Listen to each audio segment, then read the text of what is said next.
Good afternoon, LinkedIn followers and everyone who joins in for our security series. My name is Chris Ickelson with 360SOC. Today I'm going to talk to you a little bit more in depth around the topic around SOAR. SOAR is one of those hot buzzwords that you're hearing a lot in the industry. SOAR is security orchestration, automation, and response. It is a platform that really does connect the dots for the cybersecurity ecosystem and also the many other functions that it brings to the table. So today we're going to talk about SOAR. As far as our organization, we're 360SOC. I'm the CEO. It's kind of a methodology that I saw a little vision when we were out there looking for SOAR, and we were looking for that next best thing to augment our SOC and help us be able to do things like control costs and leverage automation. And SOAR has been the power, the enabler for us. And one of the nice things about SOAR is how we use SOAR within our business. So the first thing from a SOAR, some of those SOAR capabilities that you might learn to expect when you're looking for SOAR might be things like reporting, could be things like incident response, it could be things like vulnerability management,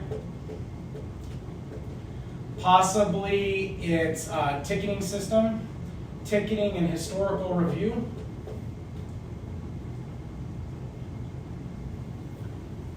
Anything really that can be leveraged via API or a connector. So that's the baseline of SOAR. Now, for us in our business, we use SOAR a different way.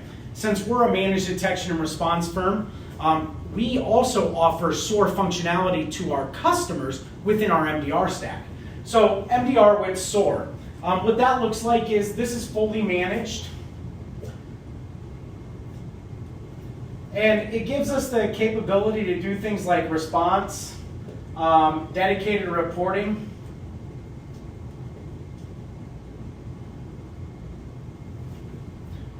also technology agnostic, things that couldn't traditionally integrate with our SIM or our UEBA or NDR solution now can integrate because we bring the power of SOAR with MDR. Then there's the moving up the ladder to the SOAR as a service. And really what SOAR as a service is SOAR, but SOAR where you can get instant ROI. Things like value on day one. You don't have to manage the integrations. So no integration management. We'll handle that for you.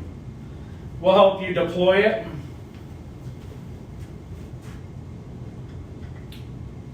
We'll help you manage the connectors.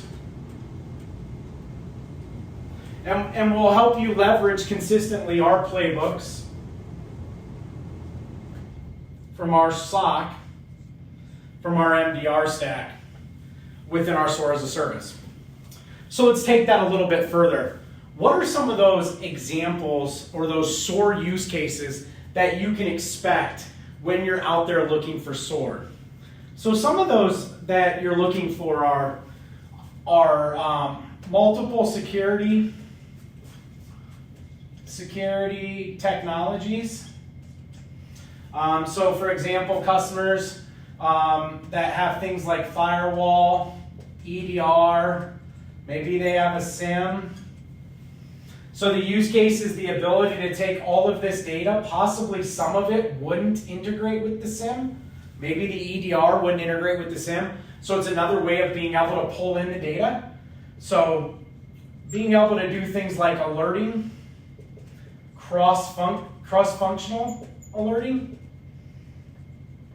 and being able to take those alerts and combine the data. So combine the ingestion.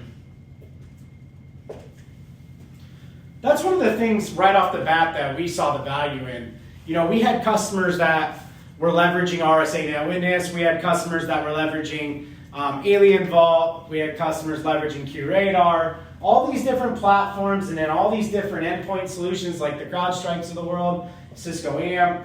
But a lot of times we couldn't always get them into the SIM. So right off the bat, that functionality of being technology agnostic, big word there when it comes to a security platform, agnostic. You know, that's some of those things that you're getting with SOAR. Some of those other use cases that we're finding within SOAR are things like email, threat intel alignment, or automation, with automation. Basically using things like a catch-all email box for things like junk or spam, and being able to throw those through and parse and pull out things like indicators. Indicators might be IP, might be email, could be URL, could be hash, whatever that might be. Some of those other use cases that we find with SOAR are being able to do things like automated triage. So you can automate triage. What that means is alert comes in, alert to threat source, alert to historical DB, alert to decision, either human or report or block, remediate, some type of remediation. Some more of those SOAR use cases. Some of the other SOAR use cases involve IR is big. I'm just going to write that big because this really does help solve that IR challenge, and I'm going to circle the heck out of that. Those are a few more use cases that we find with SOAR. Other things that we're seeing are alert enrichment. So what I mean by that is being able to take like vulnerability data and enrich your alerts with asset data from the vulnerability scanner or that continuous monitoring agent if you're an MDR customer of ours, and be able to pull that data in and enrich that into the alert to help streamline the investigation. So it's just a few of the many things that SOAR does and SOAR can bring to the table. So other things are, how do we do? How do we get there? Number one is if you were to buy SOAR on the street, it's really software out of a box. You got to pick the direction. The power of SOAR as a service really truly is around value on day one. We've already built a whole MDR practice using SOAR and leveraging the functionality. If you can leverage that functionality on day one, there's a huge value to be sought after while leveraging the power of SOAR with or without our MDR solution. Thank you for tuning in with me today. I truly appreciate the time. Hopefully you're learning more about SOAR as I go down through the processes of the many steps of automation that we can bring to the table. My name is Chris Ickelson. I'm the founder and CEO of 360 SOC. Thank you again for tuning in with me, and we'll see you next time. Have a great day.